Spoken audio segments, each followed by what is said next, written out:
Item 5, consent agenda. Do we have a motion to approve the consent agenda in its entirety? So moved. So we have Megan with the motion, Second. Terry with the second. Any discussion? All in favor say aye. Aye. Opposed, same sign. Motion carries. Item 6, open forum. Do we have anyone for open forum? There's no one. I'm not going to read it then. I learned from last time. Item 7, recognition. 7A, character education word of the month. The character education word of the month for August is self-discipline, which includes having patience, being disciplined, and being accountable for your choices. Item 8, action items. 8A, bus route change request. The Transportation Committee and Dakota Bus met on Monday, July 27th, 2026 on the following requests received. The following recommendations have been communicated from Dakota Bus. On 3/5/26, add a bus stop to Moose Drive. That one, the recommendation is to deny. 3/9/26, add a bus stop to Lewis Drive. That recommendation is to approve. 3/15/26, add a bus stop to Twin Parks. That recommendation is to approve. And 4/17/2026, request to closer route, and that one was approved. Do we have a motion? So moved. Megan with the motion, Second. Lee with the second. Any discussion? These are all without any cost increases, just so you know that. What does the refer to Prairie Hills Transit mean on the top one? That was for a special stop for an after-school program. We don't have that, so we're going to refer them to Prairie Hills Transit to transport those kids for the after-school program they have.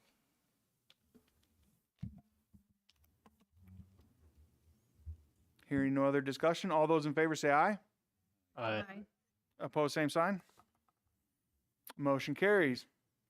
8B, approve Mammoth Sports Construction Change Order Number 2 and contract with Schultz Landscaping. Business Manager Brett Burdett is recommending the board approve a change order number 2 with Mammoth Construction in the amount of $34,432.36. The reduction and approve a Schultz Landscaping quote. The quote is to correct an area of drainage landscaping with residential turf outside the track by the bleachers, eliminating runoff from the hill and the need for water and maintenance. This will be paid with the project contingency fund as the project has changed. The project will still be under budget with this change. Do we have a motion? So moved. Terry with the motion. Second. Tim with the second. Any discussion?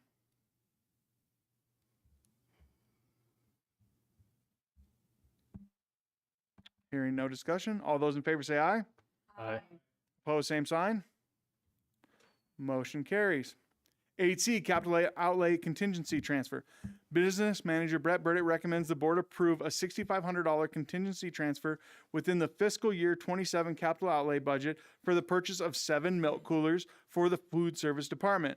The 7 milk coolers will be allocated as follows: SMS 2, PVE 1, SWMS 3, Whitewood 1. Approval of the transfer will reduce the fiscal year 27 capital outlay contingency from $26,000 to $18,500. Do we have a motion? So moved. Terry with the motion, Second. Scotty with the second. Any discussion? So Rhonda and I looked at this. Right now, food service budget is around $1,200, okay, total. We weren't cash solvent in order to make that purchase by the beginning of school. Before we came to the board and asked for this contingency transfer, again, it's just moving money from contingency to pay for this. I asked Rhonda to do a return on investment, buying them versus leasing them, and it's less than 2 years, okay? The discount she gets on the milk by owning the coolers versus having the lease built into the price of the milk will cover this cost within 2 years. So it made sense to buy the coolers outright versus leasing them to a point where we maybe had cash to buy them in food service instead of just doing it in capital outlay right now. So Is it just normal life cycle stuff? Is that we just for the new milk coolers? I'd have to ask Rhonda what the life expectancy, Brian, would be of a milk cooler. I'm going to guess 10 years. Was it, I think the question is like, why are we needing them now? Were we leasing them before and We were now are leasing needing before. to purchase them? Okay. And actually, I had the question of what is life expectancy, but you said you don't know. Just curious. I don't see the red button. There you are. Here we are. The life expectancy for these coolers is easily 15 years. They're just really simple machines. And so they're all in decent shape. And so we can expect quite a few years out of them. And I mean, with the exception of one or two that will surprise us, I expect some years out of them. Thank you.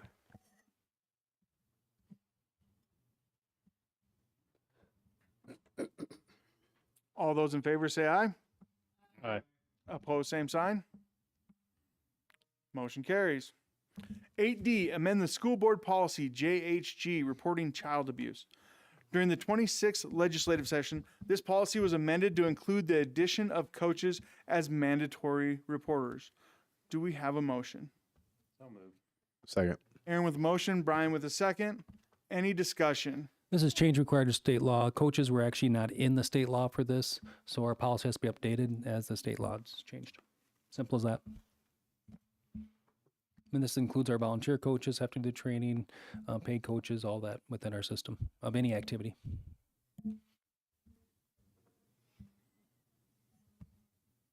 All those in favor say aye. Aye. Opposed, same sign. Motion carries. 8E, amend the school board policy BBB, school board elections. During the 26th legislative session, ASBSD revised this policy to recognize the date of the school election needs to be set by the board in December rather than in January. Do we have a motion? So moved. Second. Megan with the motion, Brian with the second. Any discussion? Hearing no discussion, all in favor say aye. Aye. Opposed, same sign. Motion carries. 8F, amend the school board policy BDDG minutes. During the 26th legislative session, this policy was amended to reflect the updated election-related information required to be included in the school board meeting minutes. Do we have a motion? So moved. Scotty with a motion, Second. Lee with a second. Any discussion? Hearing no discussion, all those in favor say aye. Aye. Opposed, same sign. Motion carries. Item 9, policy reviews. 9A, first reading of school board policy IGBI, assignment to alternative setting. During the 26th legislative session, ASBSD drafted a new policy in response to the recent legislative changes. The policy authorizes the school board or its designee to assign a student who is displaying aggressive behavior to an alternative educational setting. This is the first reading. Any discussion? This is a real short policy, so anybody that wants to read it, it'll take you about 2 seconds and you'll be through it. It's one paragraph and a sentence. So this applies to general education students if there's a behavior issue that we can assign them to a setting. Realistically, this does not have anything to do with IDA or 504 placements, which we have to follow the federal statutes on and state law. So it's a narrow bandwidth if this were to take place.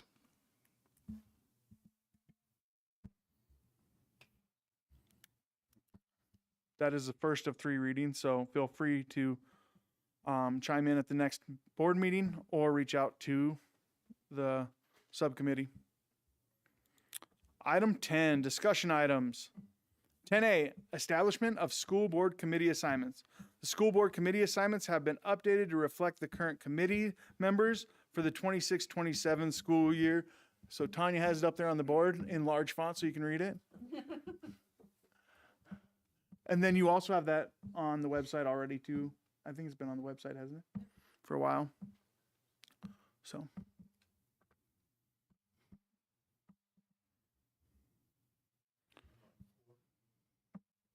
Lucky you.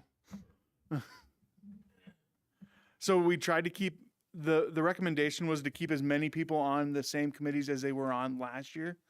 So we tried to do that as best as possible while bringing Tammy on and filling hers in.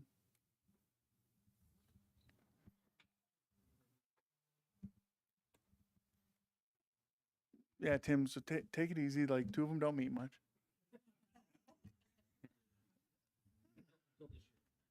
In 10B, appoint, select an ASBSD delegate. So we need to appoint an ASBSD delegate and an alternative to be appointed to that. With me being on the ASBSD board, I will be in Pier the day before for a state board meeting. So I would be willing to be the alternative delegate if somebody passionately wants to be the delegate.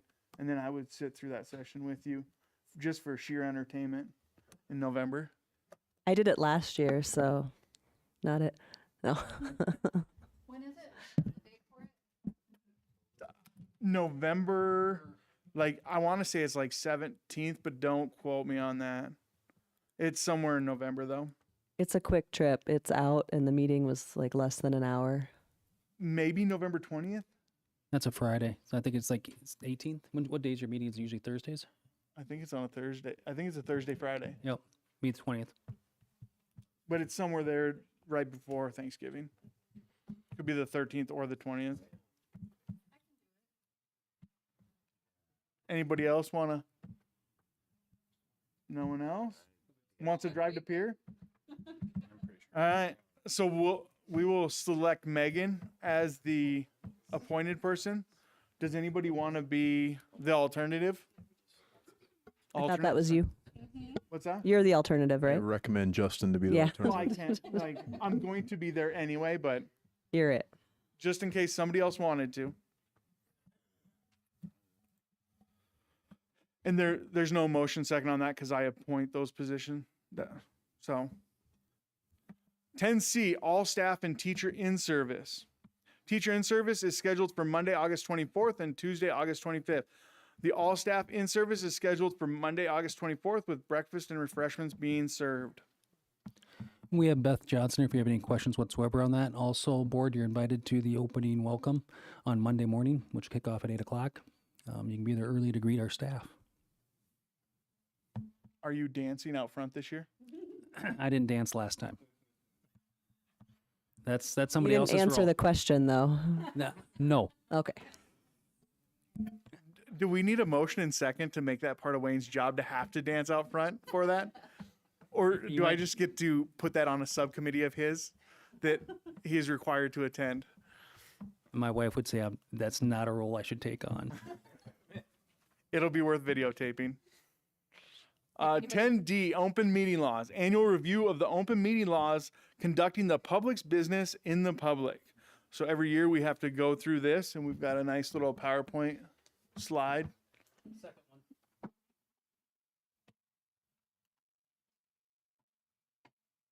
Okay, it's very clear at the legislative session this year, and then also Attorney General, that we have to do a much more formal before we could just hand this out. Basically talk about this a little bit and just move on. Have you all reviewed it? So this is the key core essentials that we're supposed to cover here. So conducting the board's business in public. Slide 2, please. So official meeting as a public body is open to the public unless specifically cited by the law, which would be executive session. We have to conduct our business in the public. For that, it is not a meeting of the public, okay? For that, that's why you have open forum and that little piece there. You are still conducting that meeting within that. We'll talk about a little bit about executive session, then reasons why we do not have the public involved in those things. Next one, please. Yep. So what the law says, a political subdivision, any school district, board, and other government entity that is created by statute, ordinance, or resolution vested in the authority of the exercise sovereign power derived in state law. Why this matters, okay? We have to post our agendas within 24 hours. Actually, the state has to post theirs within 72 hours.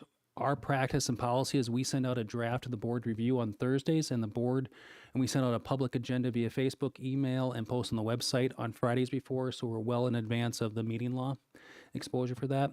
But realize the board, if you have a meeting that you need to have, you have to post it for 24 hours unless it's considered an emergency meeting.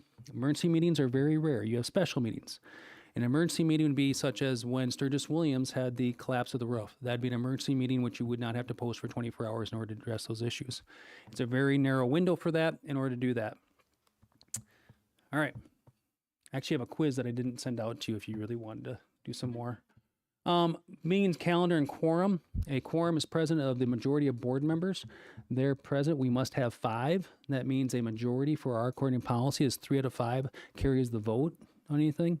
So we have to have a minimum of 5.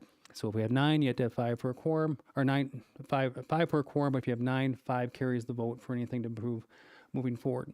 We have our annual meeting, which is always in July, where we set our parameters. We have our regular meetings, and then we have our special meetings, which are like our work session that take place, or a special meeting for a executive session, which we'll talk about in a little bit. All those that are listed up there are public unless it's an executive meeting with an item only for executive session for that. All those meetings up there, if they conduct any discussion or action items that is not relevant to a special meeting only, has to allow for public forum, regardless. If it's a one-item meeting for discussion or a one-item meeting for action, and it's not an executive session only item, you have to have a public forum at each and every one of those meetings for them to discuss anything on the agenda that takes place. Next one, please. Meeting occurs on quorum of the board. This is where areas can get in trouble. Present, official business or public policy discussed and decided. So if we were to have 5 board members meet at a ball game, or 5 board members meet at the coffee shop, and you bring up school board business, that is actually an official meeting that's not conducted and posted. That is a violation of open meeting laws with that. Okay? By any means, this means in-person, teleconference, or electronic means. Email, instant messaging, social media, text, virtual meeting platform. Where boards can get in trouble with this, it's called a serial meeting. A serial meeting because if Justin called Tim, and then Tim called Aaron, and then called Terry, and then Brian, and we do that, you have 5 people on that conversation, even though it's direct and indirect. That actually is an open meeting violation with that. When we send information out to the board, we always BCC it. Any information that goes out with that. For us to just set a meeting is not an illegal contact if it wasn't BCC'd. The idea behind us BCCing everything is that if you respond, you can only respond to Tanya or I. It cannot cause a serial meeting through email with that. Tanya on all my emails is CC'd on those emails that go to the board, so we have an official record of all emails that go out to the board for those items. And that would be an accidental, because everybody's got the reply all email. They should have just went back to the original sender. They hit reply all. Everybody found out what size t-shirt they needed. To eliminate that, that's why you BCC Yep. it. Something done for years for that. So you see like walking quorums, splitting and discussing into one-on-one side conversations to dodge a public meeting violates the spirit of the law, even if conversation is small. So there's been boards that get in trouble. So let's call a recess from a long meeting, and then a couple gather over here, a couple gather over here and talk individually about stuff with people, patrons. But once there's that, it's an unofficial discussion with that, and that can get you in trouble also with that. Anything I'm missing from the veterans in the room that I've forgotten about on those pieces there? So that's why if let's say we say we're going to go down and have supper after a meeting, I say that out loud because we're going to go down there, we're going to talk about kids and everything else, but we're not going to talk about school. And we invite anybody from the public who'd like to come sit with us. Feel free to sit with us for that. You took something out that I didn't think was. I'm not taking everybody out for supper tonight in the room, okay? Next one, please. This is the notice I referred before. It's 24 hours for us. Readable, visible, has to be posted on our front door, has to be posted on our website. We go above and beyond. We have sent it to all staff within the district. We have media that request that we send the link to that. It's also on Facebook with it. Also, we use quorum, so we don't just have agenda items. Technically, you can just have agenda items and have items available at the meeting. We put everything in the packet from all attachments and a background description on everything, which goes above and beyond what the law says with that. Date, time, location, everything I said there. Information's available well in advance of the meeting. Tanya does a good job of making sure we all get that done. Next one, please. Building a proper agenda. It is a proposed agenda that gets posted. It is not a final agenda. The board has the right to remove, change order, or add items to the agenda as action or discussion or any other areas within that. So even though it's a proposed agenda, the board does have the right to amend that agenda and add items or take items off or move them to different areas. Realize that. I just talked about what we do for that. It has to be enough discussion in the agenda item to know what the topic's about. Boards in the past, not here, but other places I'm sure I've seen, I know they do that, they'll put up old business and they'll list nothing underneath that. That means they'll discuss anything they want that's under old business. That's not a legal agenda because you have to have each of those items listed on that. New business, you just can't bring up random things and add to that agenda. It has to be added before that agenda. It can't be added mid-meeting through that. You'd have to schedule a second meeting. If all of a sudden I said, hey, we really need to talk about the roof on this building and have a discussion about that. If I were to bring that up, that would not be a legal notice for that, for you guys to have a discussion. I can give information in my superintendent's report and bring up, but we can't have any discussion or essentially action items on those areas. Next one, please. Mentioned public comment already. Your board must reserve a period for public comment unless it's an executive session only item such as student discipline or an issue with a staff member with that could take place for personnel. Recorded meetings. Our meetings are recorded as long as everything works well, but the public has the right to record meetings on this as long as they're not a disruption to the meeting or to the board to conduct their business for that. Next one, please. Any questions so far? Teleconference meetings. A teleconference or video conference meeting, the law states that if it is not unanimous, then you must take a roll call vote. You can do a voice vote as long as there's no one. As soon as someone votes no on something, then you have to reverse back and take a roll call vote on that. The other thing is voting each, if fewer than a quorum of members are physically present at the public location, the board must arrange for the public to listen by phone or internet for that requirement. So if we have one board member, technically that's not here for this, we can have a voice or internet-based one, and technically that would not have to be broadcast to the public. But we've done this before because of COVID. We'd go through the Zoom process for that for people to watch. But technically you would not have to have that if you had a special meeting or emergency meeting in order to conduct that and you couldn't get 5 people here or the quorum in one location, you would then have to broadcast that meeting last minute. Next one, please. How you can close a meeting. Personnel matters. That's if you're discussing any personnel. The board has to always be very strict on this. They can't discuss personnel in open session with that. While you may think you can, you're putting a legal exposure to the board and the district on that. Student matters, of course, should all be confidential in an executive session with that. If you're consulting with legal counsel, now legal counsel has to be a legitimate reason you're discussing a letter or some item that come from legal counsel. You can't just say you're going to go into executive session to discuss consult legal counsel and not have them there. You actually have a document you have to review, or they're going to have to be in person or a phone call for that. Right? You actually have to be discussing something that actually came from legal counsel on that. Contract negotiations, of course, preparing for teacher negotiations, para, principal, superintendent, or any other negotiations that take place within that contract area. Business strategy. If we're planning on purchasing a piece of property or selling a piece of property or on that, and we had a negotiation strategy for that process to set the limit, maybe in an auction or whatever else, you could do that because otherwise you'd be tipping your hand to the people you're working with for that. That's a narrow area with that on what you can do. That is not business strategy of, I want to review this contract with this company in private so I can say what I want to say or take bids into private. That is not what that is. It's a negotiation strategy in a very, very narrow band for that. If we have contract discussion from bids in that has to be conducted in public for that. And there have been entities that have tried to take those in there and gotten in trouble for that too. Security and safety. We discuss security safety plans that we have for that, technology for that safety security, evacuation plans, what we do, how we do things with law enforcement. We do not want that public. We conduct that also in closed session with that. When you do close a meeting, go to the next one, please. Okay. You have to have a motion and vote. You have to stay on topic. You are your own police on this in executive session, as you know. You need to call people on the carpet if things aren't there, including September, if something gets sidetracked. No official action can take place in executive session. Official action can only take place outside of that. You'll discuss the matter, and then there's a motion after, if needed, for that topic. Your motion vote, our expert on that is Brian Voigt.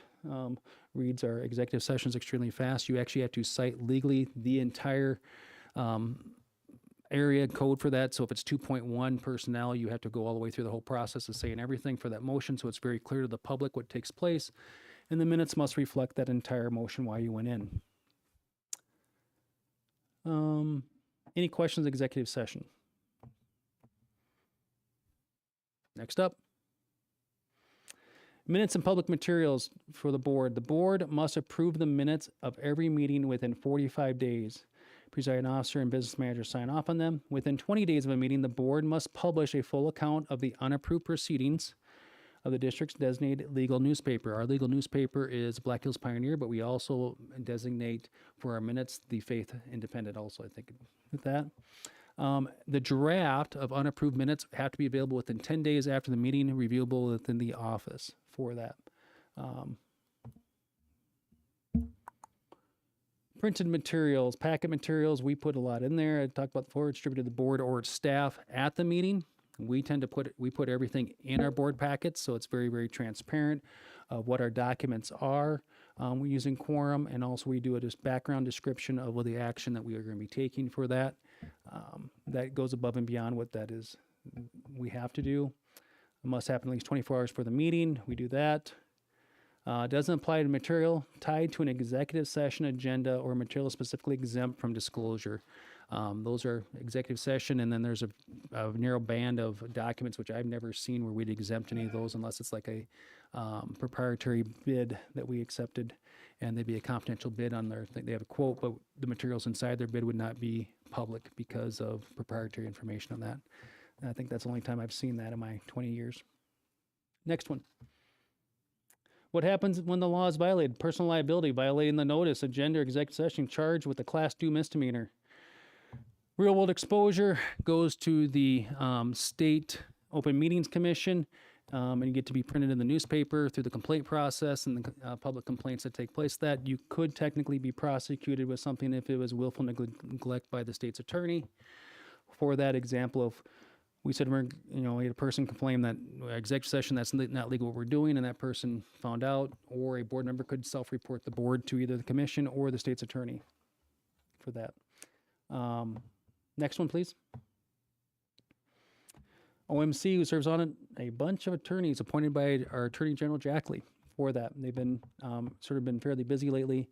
A written complaint is filed with the state attorney. State's attorney prosecutes and finds no merit if it's not the OMC board. That's the other one. If the state's attorney is a party, it's referred toward, like example, the county commission, they have to refer to someone else. The OMC reviews the file and issues a written findings and warranted a public reprimand. You've seen some cities recently get publicly reprimanded for their process if you've been following the OMC in the past year. A couple of them have been for that. Next one. Here's our key takeaways. Make sure we have notice for 24 hours. Our agenda basics have to be met, which we do that. Both those, we cite statute every time we go into executive session, which you'll see tonight. Approve minutes within 45, documented, published within 20 days. Never exclude the public or the press. Keep your meetings that are open. No matter how difficult the content is. When in doubt, and you're not sure if it's a legal way to close a meeting, you keep the meeting open, or you recess the meeting and get an attorney's opinion in that time. 16, where to go for help? Our legal counsel and the Attorney General's office. Yes, statewide, everybody's doing this with the new direction from Attorney General in the legislature. Also encloses actually the Attorney General's packet on open meeting law that you can see in there too.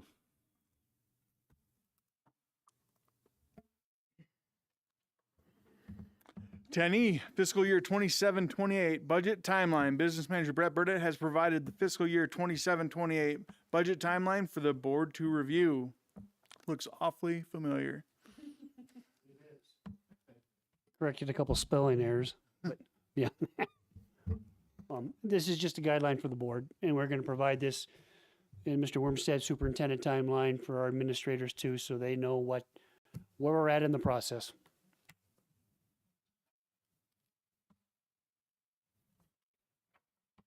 Ten F, fiscal year 26 district fund summary. Business manager Brett Burditt has provided the fiscal year 26 fund summary, cash balance report, and teacher compensation report for the board to review. I guess instead of dragging everybody through it, is there are any questions? We reviewed this with the finance committee. Really, we're looking at the three governmental funds, the general fund. We all knew we were going to post a red number. We posted about $880,000 deficit, which we knew we were going to be. Could have been worse. Capital outlay, we dropped a significant amount of money to the bottom line, around $800,000, which was needed to cover some of our upfront costs starting this year out. Special education added about $67,000 to fund balance. They're about 19%. The maximum you can be is 25. So the three governmental funds performed like we thought they were. And now it's just a matter of controlling deficit and general fund, building good budgets and capital outlay, and covering our costs in special education as those needs arise. The other ones we talked about a little bit were the enterprise funds, which was food service, and our other enterprise funds, which we run, and those can be run at a profit. We talked about where food service was last year. We began the year last year at about $100,000 cash balance. We end the year with about $12,000. Okay, we lost about $88,000. We talked about where we're at right now. We covered that about 15 minutes ago. We don't have much money. We're waiting to get some of those sales receipts coming in food service. The enterprise funds that we track are our after-school programs, Capable Kids at Piedmont and Whitewood, concessions at the high school. We run a rally breakfast periodically, and then driver's ed. Those you charge a fee for, and so they have to be run in an enterprise fund. We track all those in Fund 53 separately. So when you look at the balance sheet, you see one Fund 53, but when we break them out, there's actually 5 of them where we track that financial activity. They all did well. We're still waiting to see how the rally breakfast came out to see if we made a little bit of money or what the status of that was. But the rest of them performed well. So I'd like to mention in concessions, it's very unique. Holly Copeland helps our activities director, and she runs concessions basically. She puts in an inordinate amount of time. She really does, goes above and beyond to do what we pay her to do. And every year we kick back about $20,000 to the students every year. So she arranges student labor to take care of the concessions at all our activities. Instead of paying somebody, at the end of the year, that money goes back. It's prorated out by the amount of time those groups put in. So the more time they put in doing concessions, the more time their group got in terms of money. She does a great job. We kick back again about $20,000 a year to student accounts. So those are things that we can't potentially do in our general fund. We try to find another way to do that. So if you see Mrs. Copeland running around carrying Coke cans or whatever, she's a gem. And we just had her in the office this morning. So she's charged up, ready to go for another year. But thank her because she does a heck of a job. Brett, on general fund, where's our low cash balance at? And where does it become a cash flow concern? So Justin, again, the criteria and financial criteria in the general fund is that your low cash balance over 12 months. So every month we have to report our cash balances on the balance sheet, okay? So those months are typically November or April. April was our low cash balance of $4.6 million, and it's a percent against your actual expenditures, and that's about 18%. The year before it was 21. The year before that, it was about 24. So we've seen that drop precipitously the last 3 years.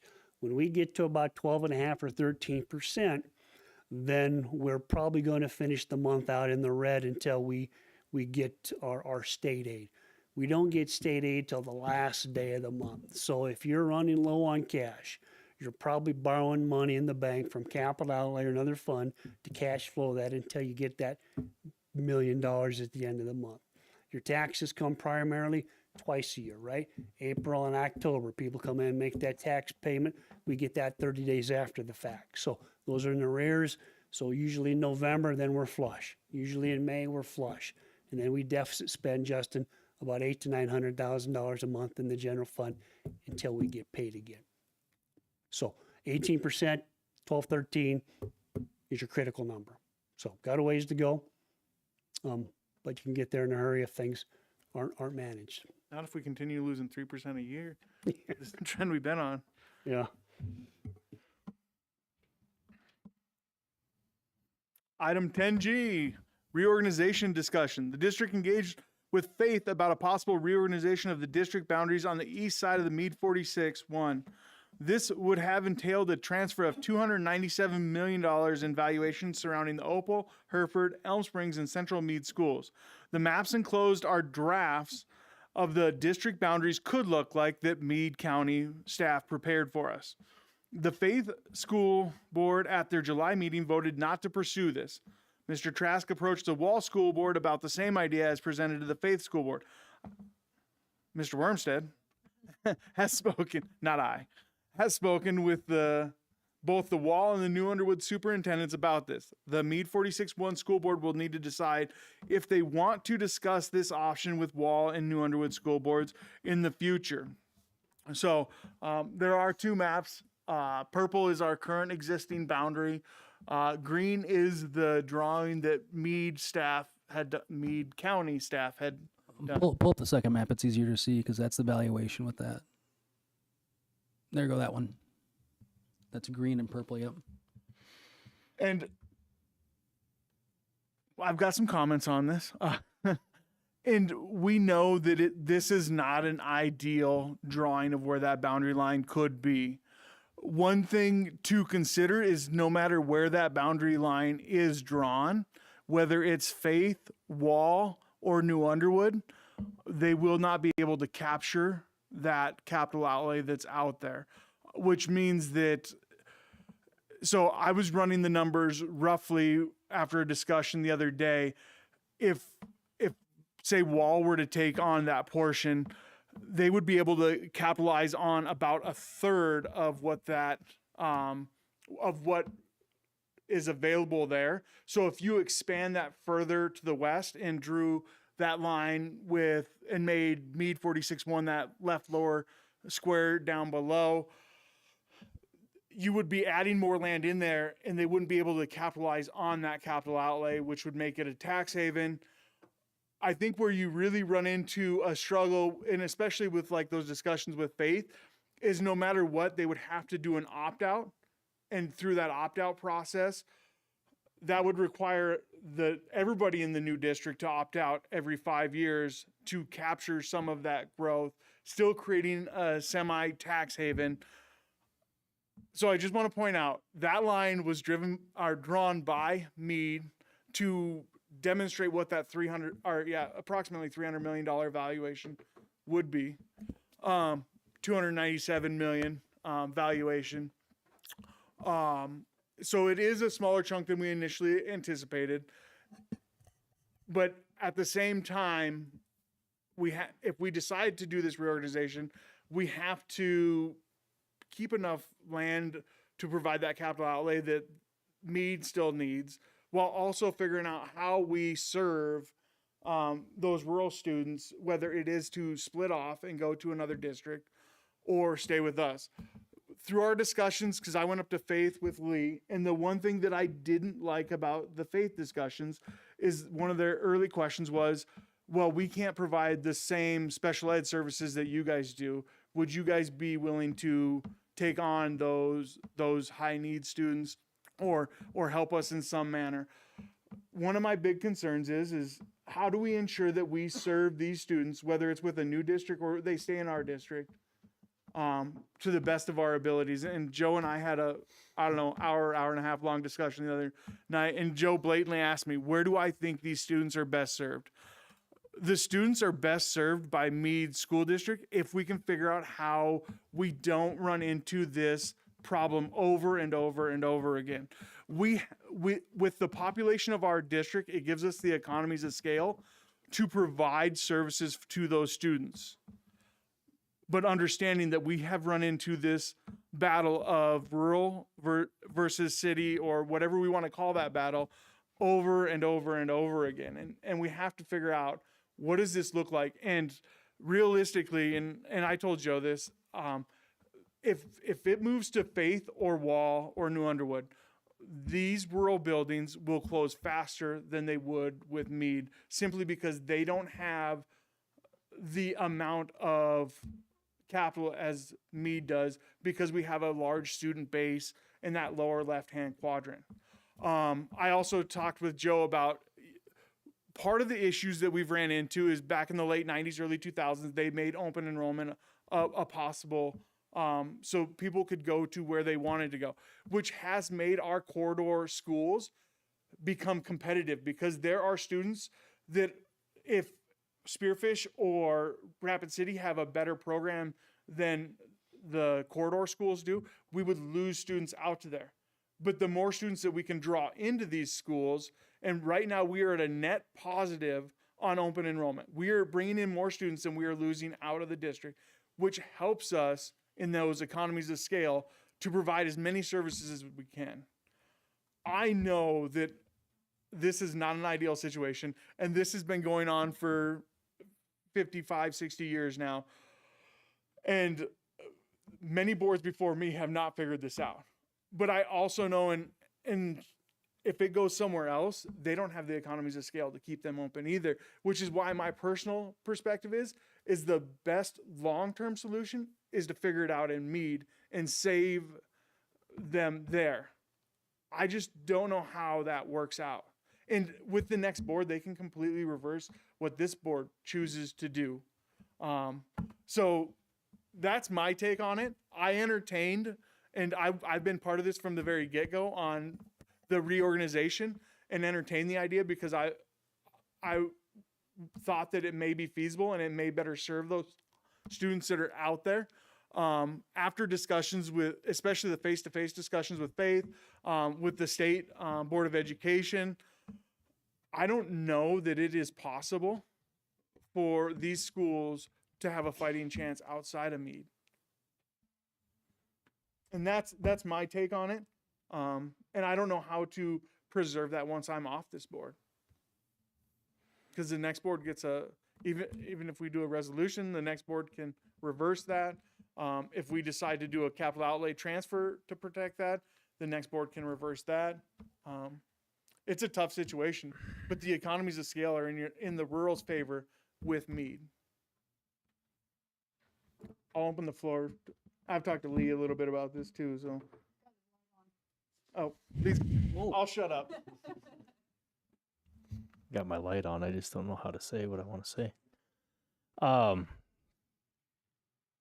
It's not a good situation no matter what side you're on or how you look at it. I think when it comes to special ed, yeah, I think we've got the best ability to serve those kids. I mean, that's a small part of what we're doing here, but I guess this line, it almost just makes me mad looking at the line, to be honest with you. I mean, it's just not, it doesn't make any sense to me. I mean, we're going to White Owl. Can I just with the line. explain But- how? So what took place is we went to the county and said, we're looking at this. We need a line drawn around these. We did not prescribe where the line should be. We went to them a couple times. Yep. All the schools in 300 million. Yeah. This is what they came up with. I get how it was. I get what it was based on. I can't understand how they got that crooked, but that's what it is. What I'm getting at is the line. Just don't even look at the line. Is what I'm saying. That's just it's a starting point that's not started. But I guess the part I struggle with more than anything is the 300,000 or 300 million. I wish it was 300,000. The 300 million deal. I mean, I understand that our district needs that, the district we're in, if it splits. But at the same time, if we're shorting the other side by however much that doesn't even make it feasible, what am I trying to say? I mean, both sides should hurt the same in the end is where I'm at. I mean, if we're going to be fair, I mean, the more I've looked at it, the more I'm trying to figure it out, but I'm not getting anywhere. I can explain how we got to the 297 million. Yeah, Would let's that- start there. Okay, so we had to go back to 2016 Department of Revenue to start the basis of our entire formula. Then we worked quite a bit with Wendy Semler over time to get to like a 2016 number of 117 million. Then we had to say, okay, how much money did that generate? We looked at that and said, okay, we now know the percentage that we can have according to the state. We said, how much do we transfer currently, and not transfer, or move general fund dollars over to cover the net cost that we need to operate above what the rural schools generate. So that's about $750,000 when we had all 5 schools running at that point. We backed out overhead costs of administration on that in the business office and came to about $700,000, $720 right in that area. So I took the 297 million and made sure that at our current mill levy would raise $720,000. That's what we're currently doing with that. Now that's a little over about 2.3 to 2.4 mills ballpark with that. That generates the same funds that we move over. So if we were to move any land over to a new district, they need a minimum number at our current mill rate times the valuation. And then a district can go up to 3 mills, which would then leave the additional up to $900,000 at 297 million, because that is only ag land, does not include any households or businesses with that, so it pushes it over 300. That creates an opportunity of $900,000, which would be $200,000 more than we would need to operate that. On a district that pays less for salary and offers fewer things, it gives the margin needed for that. At the same time, it washes on how much that cost would be to the other district. So it's sort of a balancing point. That number is there for that. The problem that takes place when you go to a faith and they have currently a tax base of about 148 million and you add 300 plus million to that, you've taken about 450 million. First thing that's going to happen, because they don't have enough students, it dropped what they could get and capital outlay to the per pupil number. They only had access to about $550,000 in capital outlay. They would have to opt out for the rest to move that up, to make that just to operate 700,000. That's not us, that's state law for how that works, okay? So they then have to opt out old 46.2 with the new 46.2 portion if that were to break away. Same thing happens for New Underwood, same thing happens to Wall with that. It's because the way the capital outlay formula works on that. Now, if you look at generating $900,000, let's just say the max mill levy of 3 on call 300 million. Okay, that's 3 mills for any of those districts on that property value to generate that much. For us to generate that much is 0.3 mills. Okay, so that is $30 per $100,000 evaluation, or $300 per $1 million evaluation. That's a big difference than if you went and had to get charged 3 full mills. Okay, on that, talking to thousands of dollars of difference to generate the same income on the difference in those 2 districts with that. So when Justin's talking about to do the same things and create that revenue, and if any of the districts had to opt out for that, not advocating for an opt out, but if you had to opt out to cover that cost, it's a much more financially reasonable request to ask for 0.2 to 0.3 mills to generate that money versus asking somebody to generate 2 to 3 mills, and a new district who took them on have to jack and opt out up to do that, because it'd be a much more costly to opt out because of that in the long run to run that same amount of funds. Because our evaluation, when I talk about faith, is 450 million. I know that if they were to break away with 300 million, we're 3.3 billion right now. Okay, our ag valuation is about 500 million of the 3.3 billion. Our corridor area has exploded in valuation because the production model, we've fluctuated since they put the production model in between 490 and 505 million. I'm not saying individual taxes, I'm just saying individual valuations across that whole pool has not moved much because of production value. All of our growth is happening along the I-90 corridor for that.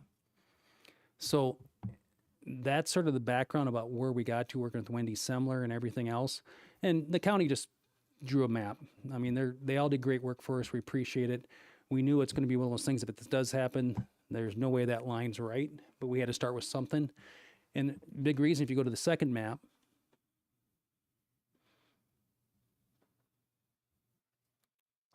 you look at the average valuation on the colored map is what the average valuation of those areas are by color. That's how they pieced it together for that. So when you start swapping lines, you're swapping like for like and things like that. So, I mean, we appreciate, because it took them, it was a lot of work just to pull this out. It's not very easy if you don't draw a straight line. You're trying to figure out how to get to 300 million by drawing a crooked line. So I hope that understands the difference in those, that what can be raised to operate these schools based on what the burden of our taxpayers are, whether 300 million broke away to another district, what that would be on old 46-1 that broke away, versus if they stay in and the board chose to do something like that. Not saying we should. That's a long discussion for a 0.2 even, but 0.2 on a $100,000 house is $20 a year. $200,000 house is $40 a year at 0.2 mils. I guess what I was getting to, this is based on 2016, correct? 16 rolled forward to current. So the state, they had to go back, start 2016, and we have a spreadsheet for how the growth, 3% plus growth, worked all the way through on that valuation, and then taking the production model in and saying, what would that valuation then be worth what it is today? I think 25, and that was equivalent to 300 million, because that's 300 million generates the same value of what the 117 would in 16. It is. So they are. You can talk to the state saying it is the most confusing. Wendy Sumler says, "I wish the law didn't read this way, because it'd be much easier just to pick a number." Okay. And back to, if you move that green line and gave up more land, they couldn't capitalize and pull that capital outlay in. So even if you gave them more land, it doesn't help them. It only hurts the original Meade. So move that green line wherever you want. But if you change the valuation from 297 and go up, it only hurts Meade, and the new district is not able to capture any of that. Without an opt-out. Yes. And I guess on this line, let's just say that this line is how we did end up splitting with whoever. That side would have to opt out for sure, and I get why. I mean, what would have to change on this side of the line to operate? I'm just curious. The loss of $750,000 in capital outlay, we'd have to adjust that all the way across on that. We'd lose that revenue on the students, and we'd have to make up that difference. Our thing is that the district here would have an opportunity over 5 years maybe to gain that back through the growth. Through growth in the corridor. Yeah. Yeah. If that continues with that. And that's where I guess if you look ahead, they're not tearing houses down. I mean, there's still people coming. There's not out there. We're losing people more than we're gaining people. I mean, that's where I was struggling with the whole thing is 5 years down the road, 10 years down the road, the other side's still going to struggle. This side shouldn't be, honestly. Well, and when it comes to capital outlay. Yeah, the other side wouldn't struggle. The question is whether or not they're going to be able to access that resource through an opt-out. And that's the issue, because at $900,000 with a operating transfer probably around, I think the budget probably about $600,000. There's a $300,000 limit still within that we don't even touch either, of course. But it's whether or not that would take place, and whether you could get the new district to agree that we're going to do this to fund those schools that they're operating with. You know, you're not going to see STEM out there. You might not see music, things like that. From talking to Faith on some of those things, there, the question is going to be as efficient as they get, are they still willing to tax that difference? And I don't have the answer of other school boards or other administration, but it's very obvious that in order to function the new district, and if you're going to keep these open, you have to go to an opt-out. And whether that number is 500 million or the 300 million as I propose, and it's only a proposal because that's when you do this process, if you chose to go through this process, there's a long discussion what that number would be then. You still have to fully go in there. Everybody's going to have to realize on both sides that there's an opt-out. And if the opt-out doesn't pass, they're in worse shape than we are. If the opt-out doesn't pass, they're in worse shape than we are. They have 2 years of levying the max at 3 mils, full board authority. So, I mean, it's that balancing act. Could it work for them? It might. That's the reality of that situation for the other board. Wayne, does it look like it would be, no matter what we did, would there need to be an opt-out for the other new district? For if we had a reorganization, my opinion would be that there would need to be if we reorganized 300 million or whatever the number was, the new district with wherever this land went would need an opt-out because of the caps within the capital outlay that takes place. That's set by the state. Yep. And I'm not sure how that subsidized would come across.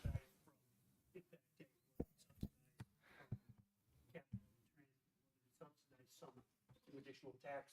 There's got to be additional income generated somehow. Yep. So now, does the Meade School District have to do an opt-out? No. You would reduce areas, whether it's closure or not closure, whether it's increasing class sizes or eliminating programs if we have declining enrollment. And the state doesn't give us more funds, of course.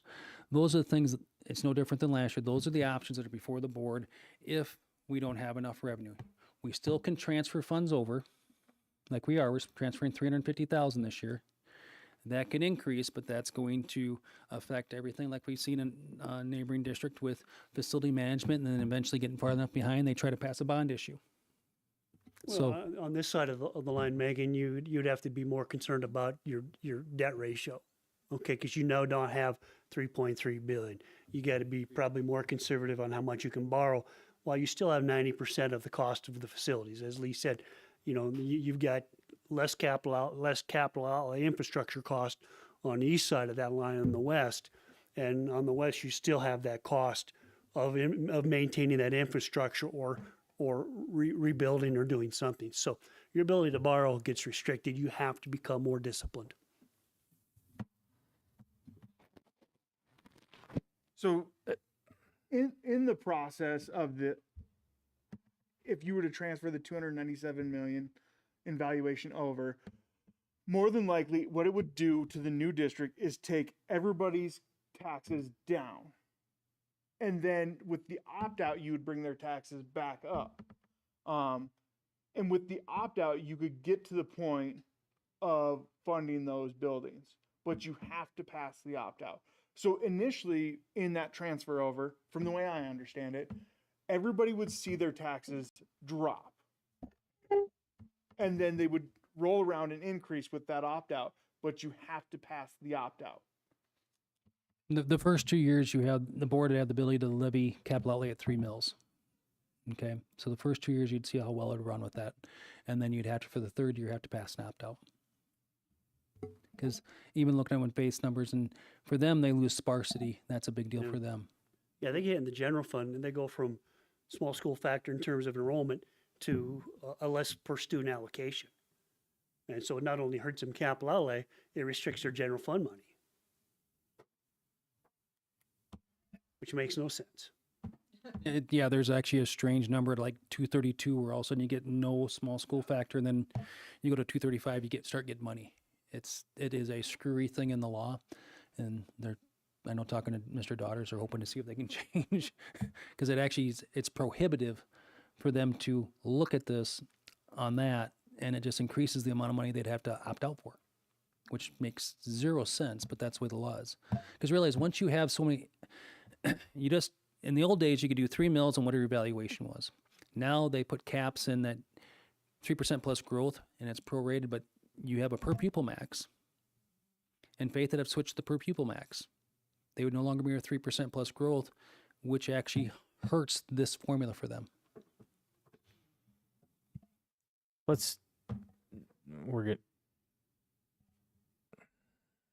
Looking at this, let's just say no one goes with it, because right now it's not looking real good. Down the road, I mean, Justin and I had this conversation, Joe and I had this conversation.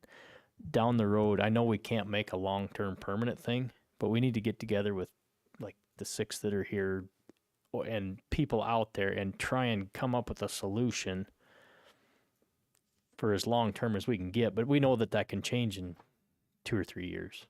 But if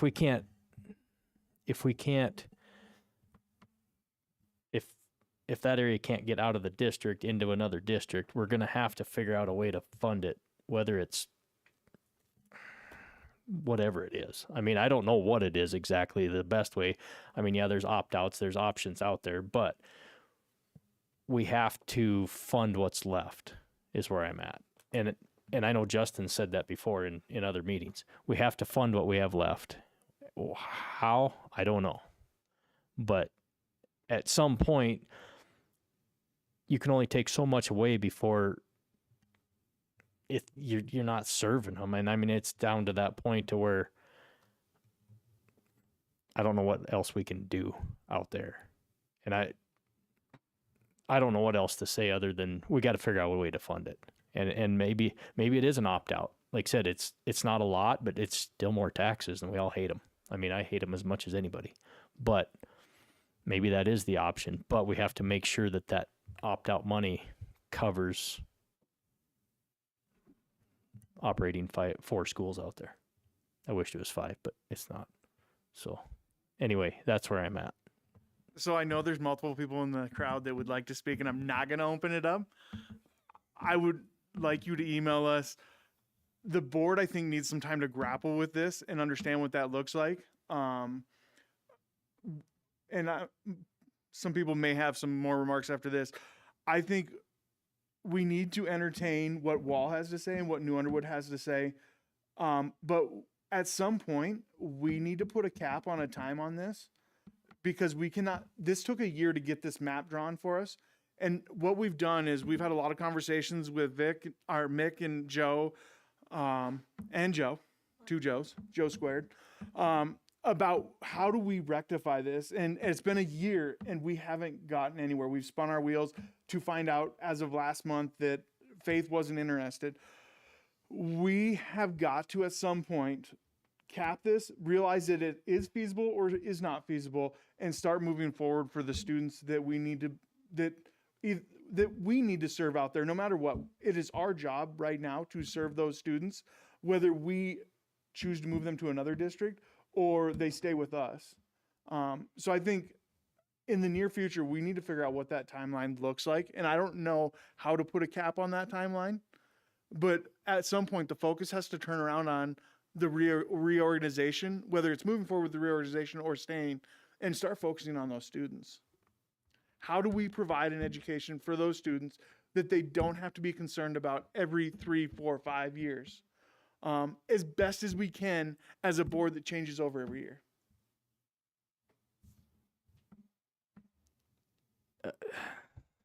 Changing policy would be the best way to make it semi-long term. If there's a policy to go, and yes, policies can change. We all know that. I don't know if we could ever, if there's a way to come up with something, but I guess if it's a policy that's saying we're serving students, it should be something we'd take pretty serious, but I don't know. I don't know what the best option is. And for those of you in the crowd, board members, I really suggest that you look up South Dakota Capital Outlay Fact Sheet. It lays out the 3 rules for capital outlay. Read through that, try and get a grasp on that, reach out to Mr. Wormstead and Mr. Burdett, and to try to gain an understanding of what this could look like, what it would look like, where are those opt-out limits. Yeah, we can do that. The fact sheet is sort of puts that, what cuffed everyone's hands, whatever time they put that back in. I can put it on the agenda here and just link it to it in case everyone wants to find it. We can make sure Tanya has a copy for any email requests. We can probably put it on the school board page on the website too, but just having that copy. It's what, 2.5 pages, I think is.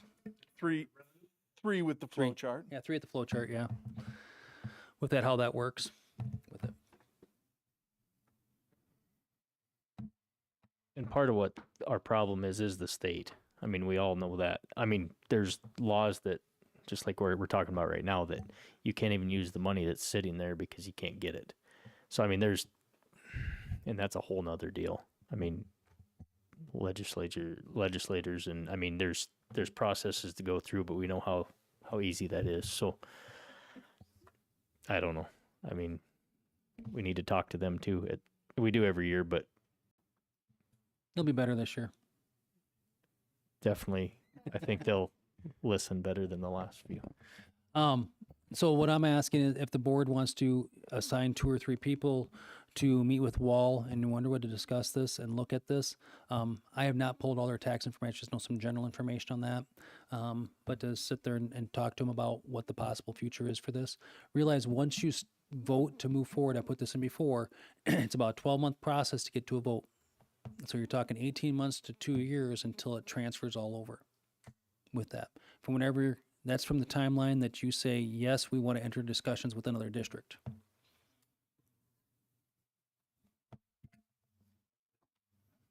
I think we need to meet and see the feasibility of this sooner rather than later, so we can move forward.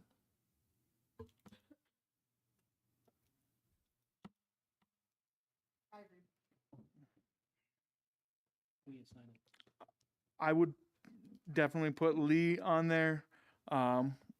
Tim, I would put on it.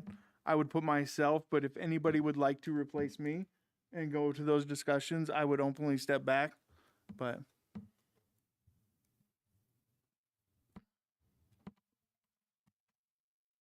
hearing nothing, So nobody. Lee, Tim, and Justin, I will coordinate with you and the 2 superintendents if after the board meeting discussions they want to meet. I know Wall has said yes, and I believe Wednesday, New Underwood's meeting, I believe, to discuss this. Will you, anybody here who is maybe wanting to speak, will you please email us? Okay. I just want to say that we're all concerned about meeting the needs of the students and with the budget constraints and so forth, but it's really frustrating to look at cutting and then we get a 15% increase in electricity. We get insurance increases and so forth. But our main focus is meeting the needs of the students and where they are.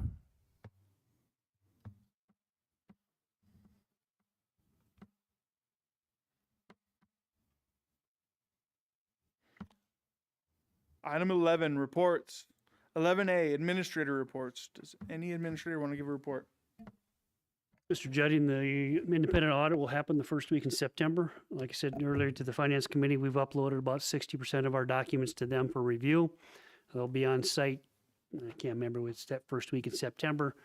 Probably be 3 days. The main focus will be federal review, probably at that point. And the rest of it they're doing in advance, so.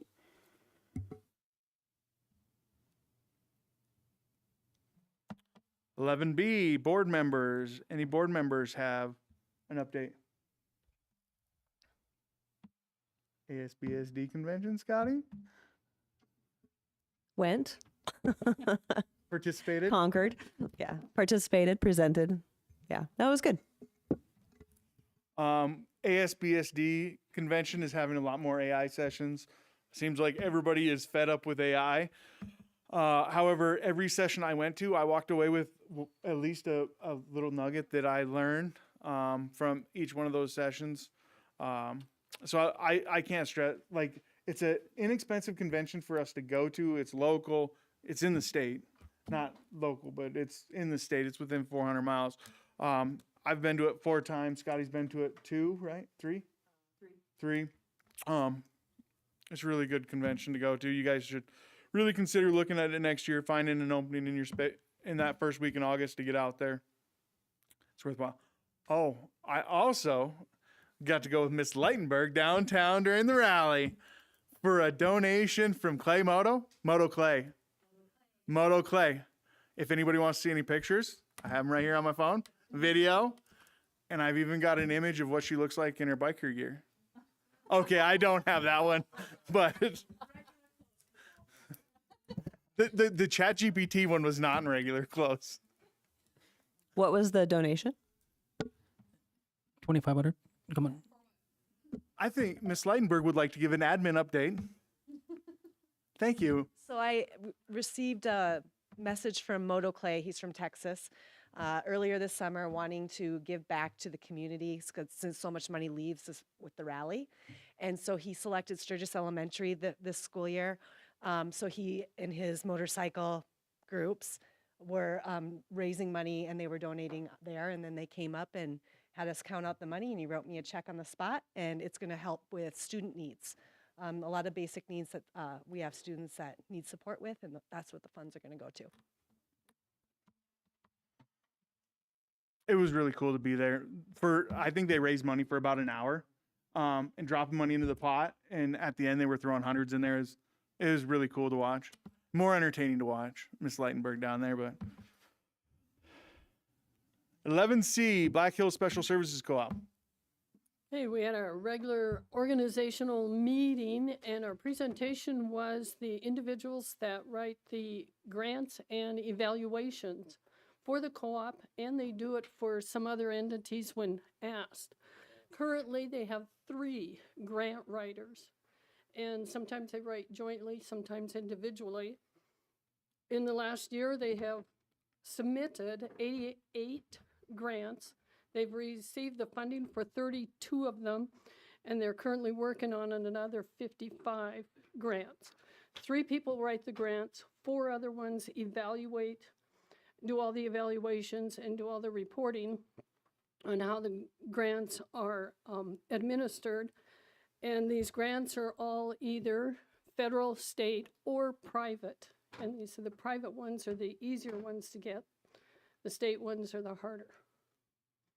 But it was just fascinating because in the past we had 1 grant writer that took care of everything, and now there's 3 and 4 evaluators.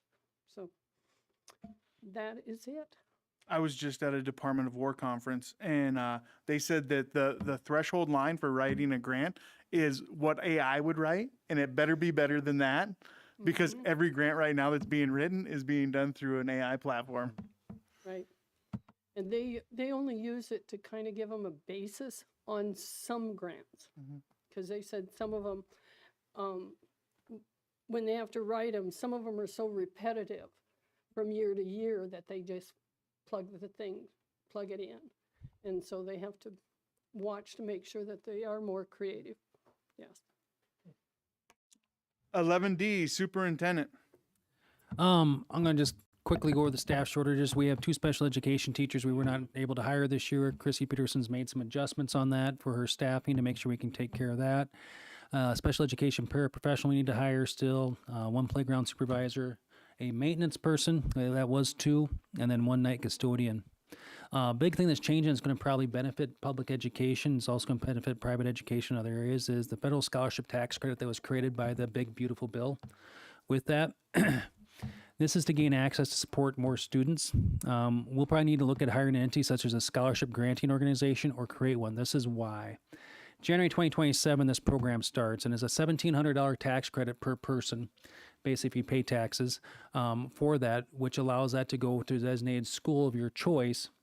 So an example, that would be very simple. If you owe $10,000 in taxes to the federal government, you could choose to cut a check to a school entity that has an SGO, scholarship granting organization, and you'd send $8,300 to the federal government and $1,700 to stay at your local school, which would target very specific rules that aren't all out there.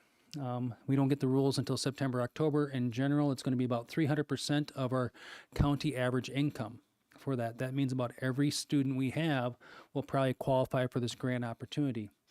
Now, we can't use it for teacher salaries, we can't use it for general operating, but we can do it for after-school programs, specific travel areas, possibly dual enrollment credits. There's a lot of areas, and we're waiting for the Treasury Department to finalize these rules again in September, October. So the question is, would you rather give $1,700 of your taxes to the federal government or to your local public school entity before that takes place that in order to serve students? 90% of the funds have to go towards students because it's a heavy administrative thing. 10% can pay for the administration or the tax rules to make sure you can do that, whether an outside organization and or internally. You can set this up as a payroll deduction within a school. More information is to come. I gave the Finance Committee a very short draft of multiple resources put through AI to what's taking place and when it's supposed to happen. I'll be sending that out when I get more information. There's 2 more webinars. Really, we're waiting for the Treasury Department. And found out and working today is that the National Association of Educator Foundations is probably one of our easiest avenues for this. We've been told that the South Dakota Foundation would not participate in this because The rules of this new SGO system, 90% of all donations have to be given back in scholarships. Okay. Where if I have a foundation for like the Meade 46-1, a 501c3 that is taking in funds and spending 5% of their interest, their growth on giving out scholarships so the fund continues to grow, it forced them, if they became an SGO as a 501c3, they have to take anything they brought in that year, even for the scholarship, and spend out 90% of it every year. So it's really going to push those out. So it's going to be a separate organization for this. School district can start the SGO for that. The SGO then has to separate an operating board is what I found out so far is what we're understanding. This is all brand new. The rules are supposed to be out in May and June. They updated this in July when I was out at DC that would happen in September or October. But we can start collecting money if we have an SGO in January to spend in the fall of 27. I want to be key. This is probably one of the newest revenue sources for public schools that you can tap into. It's about $23 billion. They think it's going to cost the federal government in taxes to go out. A lot of that will go to private schools and other scholarships plus public schools. That number, $23 billion, is more than they fund for special education or title. That's how big that number is for that. Combined, those two get funded at $31 billion. So nationwide, this is a large thing. It is not a year by year. It's not sunsetted, and it's not held within appropriations. So they need federal legislation to actually agree upon something to kill this. So I believe it's going to be around for a while with that. So we need to be on the forefront of working on that. I have 2 more webinars coming up and other phone calls into NAF and other organizations to see how we could actually do this and tap into that possible resource. I don't know about you guys, but I'd rather send $1,700 to the Meade School District than to Washington, D.C. on that. So that's all I have for update on that. Everything else is in discussion up above. Any questions for me? Reminder, 24th. We kick off with our staff in service. Please come, board members, if you're available. Item 12, upcoming calendar events. August 24th and 5th, teacher in service. 24th, all staff in service at Sturgis Brown High School. 24th, Buildings and Grounds Committee meeting. 24th, Policy Committee meeting. August 25th and 26th, open house schedules. August 27th, first day of school. And September 4th and 7th, no school, Labor Day. Item 13A, school board members will enter into executive session to discuss personnel SDCL 1-25-2.1. Do we have a motion? Make a motion to enter into executive session according to discuss personnel and according to SDCL -1-25-2.1. Former expert. Yeah. Brian. Do we have a second? Second. Lee with the second. All in favor say aye. Aye. Opposed, same sign. Motion carries. We will enter into executive session at 7 o'clock.